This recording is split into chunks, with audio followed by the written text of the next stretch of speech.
सुप्रभात बच्चों, हिंदी की कक्षा में आपका स्वागत है। पिछली कक्षा में हमने कहानी समाप्त की थी, बकरी दो गांव खा गई। मैं उम्मीद करती हूँ आपको ये कहानी समझ आ गई होगी। आज हम इसके प्रश्न उत्तर करेंगे। सर्वप्रथम हम मौखिक प्रश्नोत्तर से प्रारंभ करेंगे। मौखिक प्रश्न।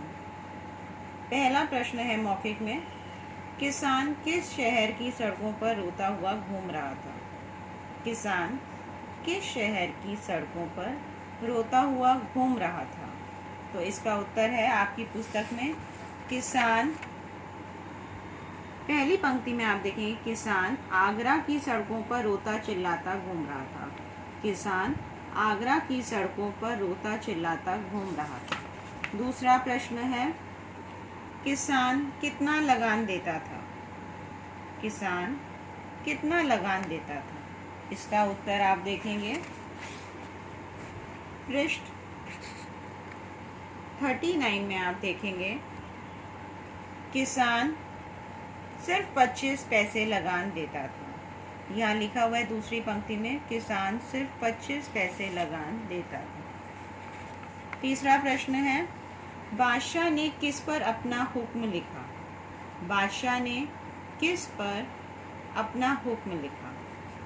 इसका उत्तर है, बादशाह ने पीपल के एक पत्ते पर अपना हुक्म लिखा। यहाँ इस पंक्ति में लिखा है, फिर पीपल का एक पत्ता उठाकर बोले, इस पर तुम्हें 2 गांव देने का हुक्म लिख रहे हैं। आप सिर्फ ये लिखेंगे, बादशाह ने पीपल के पत्ते पर अपना हुक्म लिखा। चौथा प्रश्न है, पत्ता कौन खा गए? पत्ता कौन खा गए? तो आपने ये कहानी पढ़ी है। पृष्ठ 40 पर आप देखेंगे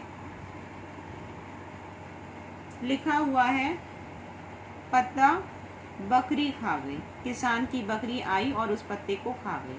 तो आप यहाँ लिखेंगे, पत्ता बकरी खा गई। और इसके पश्चात आप लिखित प्रश्न उत्तर पर आएंगे। पहला प्रश्न है, किसान रोता हुआ क्या कह रहा था? किसान रोता हुआ क्या कह रहा था? तो आप उत्तर लिखेंगे, सबसे पहली ही पंक्ति में है, सर्वप्रथम किसान रोता हुआ कह रहा था, हाय बकरी 2 गांव खा गई। किसान रोता हुआ कह रहा था, हाय बकरी 2 गांव खा गई। दूसरा प्रश्न है, किसने किसान को अपने दरबार में बुलाया? आपने ये कहानी पढ़ी, आपको पता है किसका दरबार था? बादशाह अकबर का दरबार था। और उसने किसको बुलाया था? उसने किसान को बुलाया था। तो बादशाह अकबर ने किसान को अपने दरबार में बुलाया। बादशाह अकबर ने किसान को अपने दरबार में बुलाया। तीसरा प्रश्न है, दूसरी बार लोटा रस से क्यों नहीं भरा? दूसरी बार लोटा रस से क्यों नहीं भरा? दूसरी बार लोटा रस से इसलिए नहीं भरा क्योंकि बादशाह अकबर की नीयत बिगड़ गई थी। आप देखेंगे यहाँ पर लिखा हुआ है,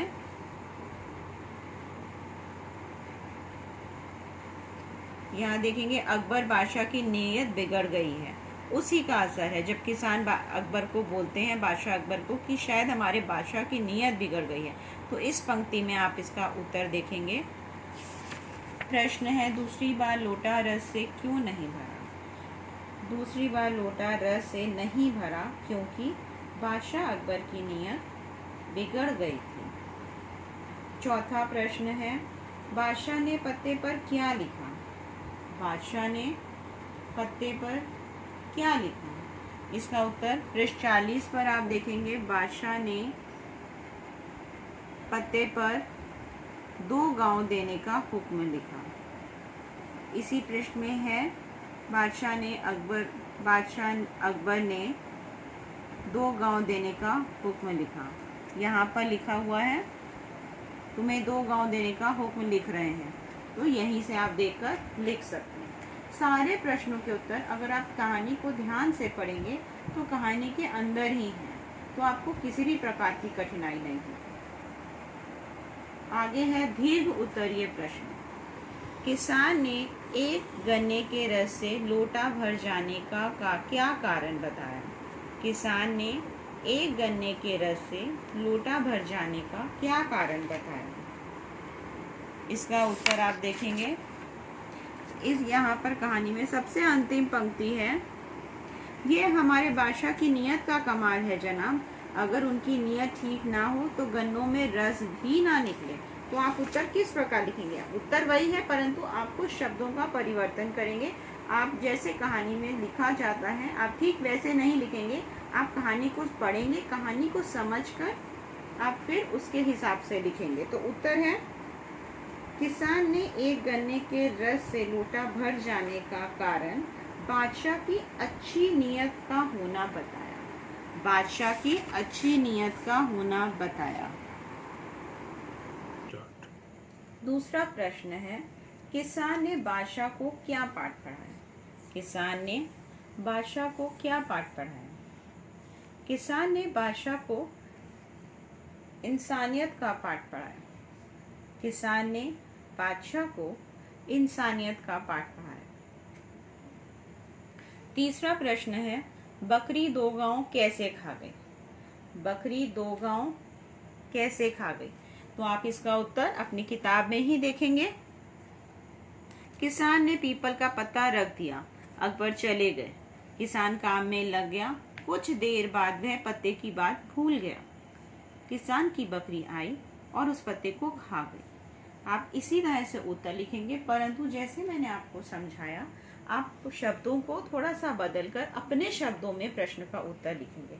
आप उत्तर लिख सकते हैं, जब किसान काम में लग गया, कुछ देर बाद वह पत्ते की बात को भूल गया। किसान की बकरी आई और उस पत्ते को खा गई। तो इस प्रकार ये हमारे दीर्घ उत्तरीय प्रश्न खत्म होते हैं। अगला प्रश्न है तीसरा, दिए गए प्रश्नों के उत्तर के सामने सही का निशान लगाना है। पहला है, बकरी कितने गांव खा गई? ये तो आपके पाठ के नाम में ही दिया गया, आपको पता ही होगा। बकरी 2 गांव खा गई, तो 2 के आगे आप सही का निशान लगाएंगे। दूसरा प्रश्न है, बादशाह ने किसान को कहाँ बुलाया? तो बादशाह ने किसान को दरबार में बुलाया, तो इसका उत्तर दरबार में। किसान ने बादशाह को रस किस में पिलाया? इसका उत्तर भी आप लोग सब जानते हैं, किसान ने बादशाह को रस लोटे में पिलाया, तो लोटे में सही उत्तर हुआ। बादशाह किसान के किस गुण पर हंसे? तो वह उसकी चालाकी पर हंसे, भोलेपन पर हंसे, सादेपन पर हंसे या सच्चाई पर हंसे? तो बादशाह किसान के भोलेपन पर हंसे, तो भोलेपन के आगे आप सही का निशान लगाएंगे। इसके पश्चात चौथा प्रश्न है, सही के आगे सही अथवा गलत के आगे गलत का चिन्ह लगाएं। पहला है, एक आदमी दिल्ली की सड़कों पर हंसता हुआ घूम रहा था। नहीं, वह आगरा की सड़कों पर घूम रहा था। तो इस प्रश्न को इस वाक्य के आगे आप गलत का निशान लगाएंगे। दूसरा है, किसान ने बादशाह से मौसमी का रस मांगा। नहीं, ये भी आप जानते हैं, आपने पाठ पढ़ा है, इसके आगे भी गलत का निशान लगाएंगे। तीसरा है, अकबर को लगा जैसे कि किसी ने उन्हें जमीन से आसमान पर पटक दिया। हाँ, ये तो हमने पढ़ा था इस कहानी में ये वाक्य, तो ये वाक्य सही है। यह तीसरा वाला आप सबको लगा कि यह सही है, परंतु अगर हम वाक्य को ध्यान से पढ़ेंगे तो हम समझेंगे कि वाक्य गलत। जैसे मैंने आपको बोला कि यह वाक्य सही है, परंतु आप फिर से एक बार पढ़ें। अकबर को लगा जैसे किसी ने उन्हें जमीन से आसमान पर पटक दिया हो। मैंने अभी आपको कहा सही, परंतु ये सही नहीं है, यह गलत उत्तर है और आप इसको ध्यान से पढ़िए। एक छोटी सी चीज को घुमा के दिया गया है, आसमान से जमीन पर पटक दिया। उन्होंने लिखा जमीन से आसमान, परंतु सही वाक्य क्या है? आसमान से जमीन पर पटक दिया हो। तो ये भी वाक्य गलत है। तो बच्चों, इस तरह की चीजें जो घुमा के आती हैं, इनको आपको बहुत जरूरी है कि परीक्षा के समय आप इस तरह के वाक्यों को ध्यान से पढ़ें और आप एक बार को फिर दूसरी बार पढ़ें, ताकि आप समझ सके कि कई बार हम जल्दी में पढ़ते हैं तो हमसे गलती हो जाती है। इसीलिए मैंने आपको पहले कहा ये सही है, और अब मैं इसका सही उत्तर आपको बता रही हूँ कि नहीं ये गलत है, और सही उत्तर यहाँ इसी पंक्ति में लिखा है, आसमान से जमीन पर पटक दिया। तो 2-3 शब्दों के हेर फेर से किस तरह हमारा 1 मार्क्स या 1 अंक या 2 अंक कट जाते हैं, इन चीज़ों पे आप सब बच्चों को ध्यान रखना होगा। इसके पश्चात चौथा है, जहाँ बरकत अच्छी है वहाँ नियत होती है। अब फिर आप ध्यान दीजिए, जहाँ नियत अच्छी होती है वहाँ बरकत होती है, तो ये वाक्य भी गलत होगा। तो ये थोड़ा थोड़ा शब्दों का हेर फेर कर देने से बच्चे घबरा जाते हैं या बच्चे नहीं समझ पाते। तो आपको ये ध्यान रखना है कि हमें एक ही वाक्य को 2 बार पढ़ना है और उसके बाद उसका उत्तर देना है। तो अब आप इसका उत्तर देंगे, जहाँ बरकत अच्छी है वहाँ नियत होती है, ये भी गलत है। तो इसका मतलब ये जितने भी 4 हैं ये चारों ही गलत है। आज की कक्षा में यहीं समाप्त करती हूँ। हमने 4 प्रश्न किए, इसके बाद के 5वें प्रश्न से हम अगली कक्षा में करेंगे। तब तक के लिए बच्चों धन्यवाद।